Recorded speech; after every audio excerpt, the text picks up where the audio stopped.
મમ્મા આપણે જમતી વખતે કેમ પ્રાર્થના બોલવાની? જમતી વખતે એટલે પ્રાર્થના બોલવાની કે આપણને ન્યુટ્રિશન આપે છે. કયું મિકેનિઝમ છે આપણને ખબર નથી. આપણે બધું ડિફરન્ટ કલરનું ખાઈએ પણ આપણું બ્લડ કેવું બને? Good and strong. ગુડ અને સ્ટ્રોંગ. કયા કલરનું બને? રેડ. રેનબો કલરનું બ્લડ બને? ના, કશું બી કહીએ તો રેડ જ બ્લડ બને. How that happens? ખાલી ભગવાનને જ ખબર છે. અને આપણને બધા જ વાઇટામિન્સ બધું અલગ અલગ. પહેલું તો આપણને ફૂડ એટલી સમજણ આપી કે ખાવાનું, અને પછી આપણને સરસ બધામાંથી ન્યુટ્રિશન આપે. હા, તો આપણે થેન્ક યુ તો કેવું પડે ને. ભગવાન આપણને બધું ન્યુટ્રિશન આપે જ નહીં તો શક્તિ કેવી રીતે આવે? એટલે જમતી વખતે આપણે પ્રાર્થના બોલવાની.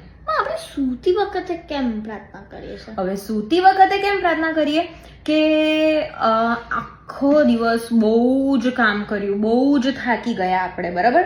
હવે જો ઊંઘવાનું ભગવાને ના શોધ્યું હોત તો આપણને રેસ્ટ મળત? આટલું બધું એટલા બધા ટાયર્ડ થઈ જઈએ તો ભગવાને કેટલું સરસ એ કર્યું કે સૂતી વખતે સન જતો રહે ને મૂન આવી જાય અને આપણે બધું જ ભૂલી. અને તું કઈ મિનિટે સુઈ જવું તને ખબર પડે? ના. બેડ પર પડું ઘણી વખત તો વાર્તા સાંભળતી સાંભળતી જ સુઈ જાઉં. હે ને? એટલી થાકી ગઈ હોઉં તો એ કોણ સુવાડે? ભગવાન. ભગવાન સુવાડે, રાઈટ? એ આવીને એવો માથે હાથ ફેરવે કે આપણને ઊંઘ આવી જાય. હે ને?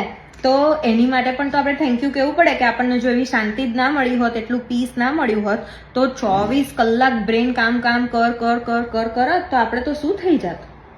બહુ જ ટાયર્ડ થઈ જાત, ગાંડા થઈ જવાય. હે ને? એટલે એ શાંતિ આપવા માટે આપણે શું કહીએ છીએ ભગવાનને? Thank you. એટલે સ્મૃતિદાન, શક્તિદાન અને શાંતિદાન. એટલે આપણે 3 વાર પ્રાર્થના કરીએ છીએ. ખબર પડી?